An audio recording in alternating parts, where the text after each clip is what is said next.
il y a quelques jours, je suis tombée sur cette musique qui m'a replongée en enfance dans le fournil de mon papier et qui m'a remémoré plein de souvenirs, notamment la bonne odeur de galette au sucre qui sort du four. Ça m'a donné envie d'en refaire une à ma façon autour de la noix et de la noisette puisque c'est la saison. Allez, c'est parti, je vous montre la recette. On va commencer par réhydrater notre levure sèche. Donc là, j'en ai pris 4 grammes. Je vais verser un petit peu de lait tiède et je vais laisser la levure se réhydrater tranquillement. On peut maintenant sortir notre robot et verser 300 g de farine, 5 g de sel, 40 g de sucre, 150 g d'œufs entiers et 10 g de vanille liquide, ainsi que notre levure réhydratée bien évidemment. On va maintenant pétrir en petite vitesse pendant 2 minutes.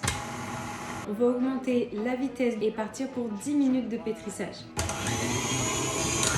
On va maintenant pouvoir ajouter 125 g de beurre mou et on repart pour 10 minutes de pétrissage, toujours à la même vitesse. Et voilà, la pâte est vraiment très élastique. On va maintenant pouvoir mettre notre pâte à pousser pendant 45 minutes, si possible près d'une source de chaleur. Pendant ce temps, on va réaliser notre praliné maison noix noisette. Et aujourd'hui, je vais vous proposer une recette express pour ne pas avoir à réaliser de caramel. Donc là, j'ai pris 60 g de noisettes et 60 g de noix.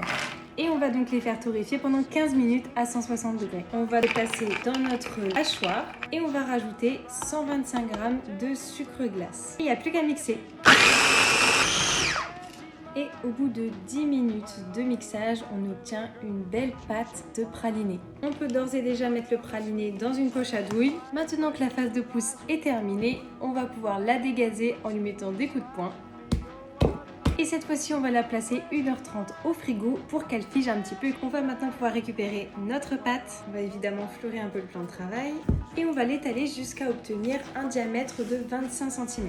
Une fois qu'on a obtenu une belle pâte bien ronde, on va la placer sur notre tapis de cuisson et on va placer des points de praliné un peu partout sur la galette. On va maintenant la laisser pousser pendant encore 30 minutes. On va pouvoir passer à la dorure. J'ai fait un petit mélange de jaune d'œuf avec de la crème. Alors habituellement dans la galette ardennaise on saupoudre de sucre, mais là pour rester dans le thème, j'ai décidé de prendre des petites noix et noisettes concassées. Et pour donner un petit peu de couleur, j'ai pris des noisettes qui avaient encore leur peau. Comme ça on aura des petites pointes de marron, ça va faire super joli. Maintenant il ne reste plus qu'à l'enfourner pendant 20 minutes à 180 degrés. Et voilà, notre belle galette est enfin sortie du four. On va pouvoir la goûter. Viens goûter. Bonsoir. Ça. Qu'est-ce qu'on goûte aujourd'hui? À ton avis? Une tarte au sucre Sans sucre. et aux champignons. Non, c'est du praliné, noix noisette. D'accord. Oh, ça va bon. On goûte? Ouais, regarde l'ami, on est bête. Ça sent trop bon. J'ai pas mon petit café. Alors, L'ami est incroyable. c'est vrai, t'aimes bien? Ouais. On parle même pas tellement c'est bon. Et toi, t'aimes bien? Ouais. Donc praliné, elle est ouf.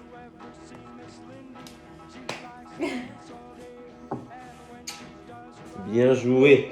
Je préfère.